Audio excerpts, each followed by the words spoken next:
I'm Mike Uyak. I love to try new things, and I've had culinary adventures all around the world, as well as right at home.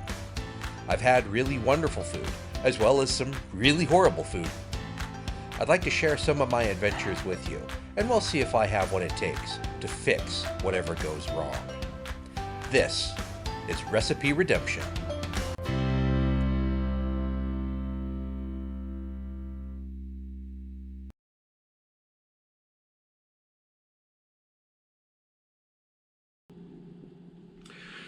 Ladies and gentlemen, boys and girls, welcome to Recipe Redemption. I'm Mike Uyak. We're doing this today. The banana and mayonnaise sandwich.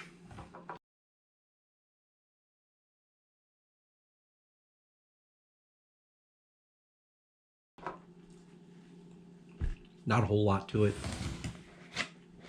So let's just do this.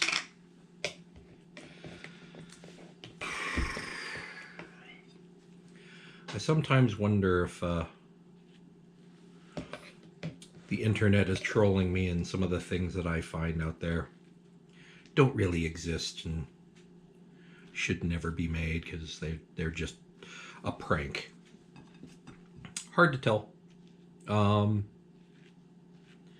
But as far as I can tell in my research, this is a thing that people really enjoy. Some banana.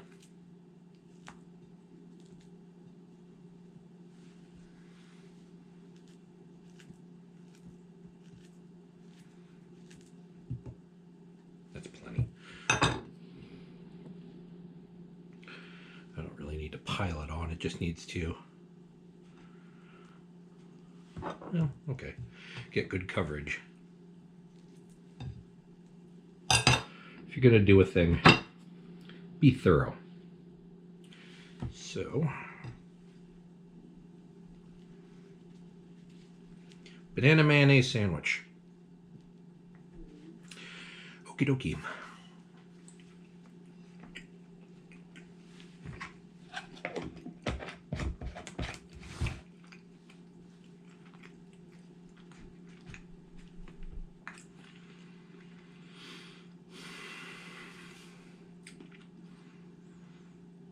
It's not as bad as I was expecting. Let's go for another bite.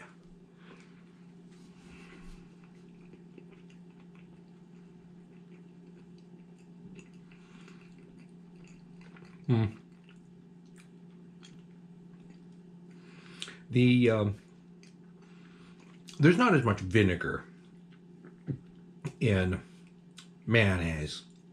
I mean, it's just a very, very small component of mayonnaise.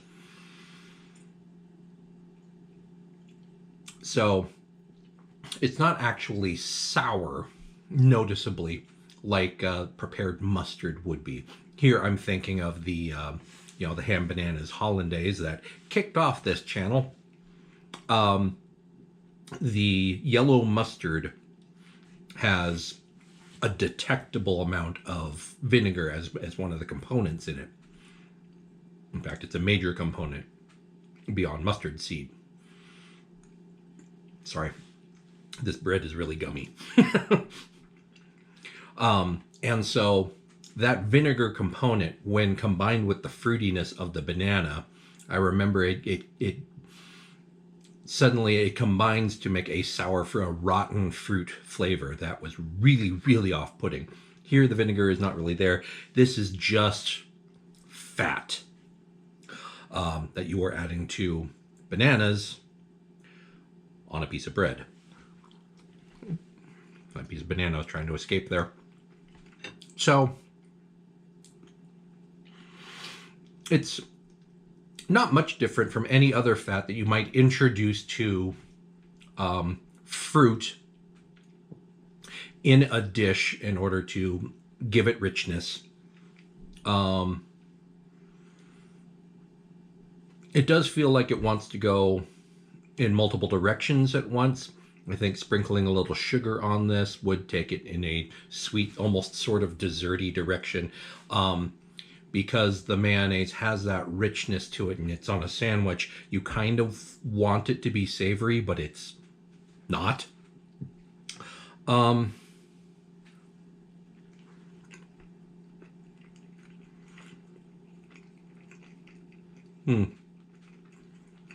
Yeah. It's in this culinary purgatory between sweet and savory. It doesn't really know what it wants to be. And cheap supermarket bread isn't doing this any favors, honestly. I can't get it out of my teeth. Yeah, I'm putting that away. Can we do better? I think so. Now, if you wanted a bready banana with a little bit of dairy richness instead of mayonnaise, why don't we bread a banana and deep fry it? Simple enough. And I think with the breading, and especially deep frying it, especially if we use panko breadcrumbs, panko, because it has that texture, it has lots of little tiny microscopic sharp edges, basically. When you fry it up, it has all of that surface area to kind of crisp up, and it gets this almost kind of a, they describe it as a glassy crunch, which doesn't sound appealing. I don't want to eat broken glass, but that it gives you the idea that it has that crunchy exterior with that you get from lots of individual little crunchy bits.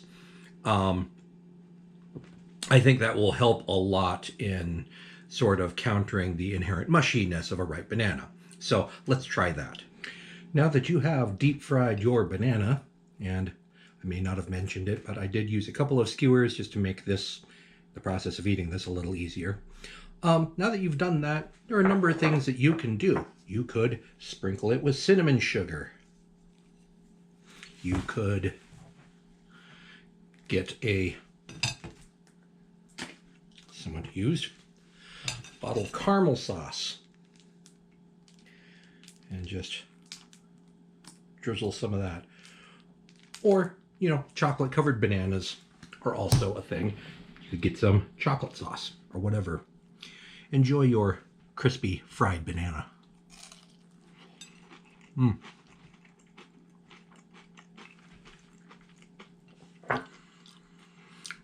The caramel sauce obviously makes it sweeter, but the caramelization that begins to happen once you've deep fried your banana means that it brings out the sweetness and the fruitiness of the banana, even though this one was a little green, to be honest, but I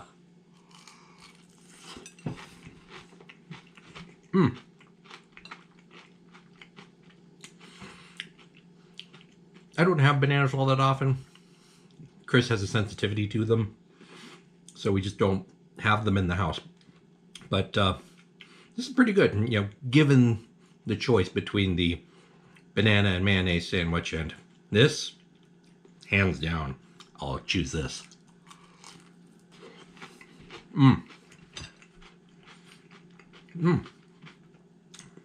That is delicious.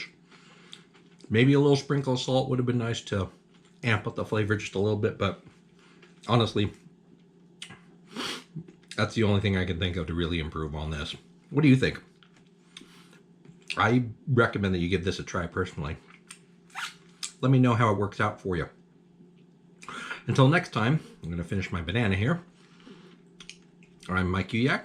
I'd like to thank you for watching Recipe Redemption. I'll see you next time.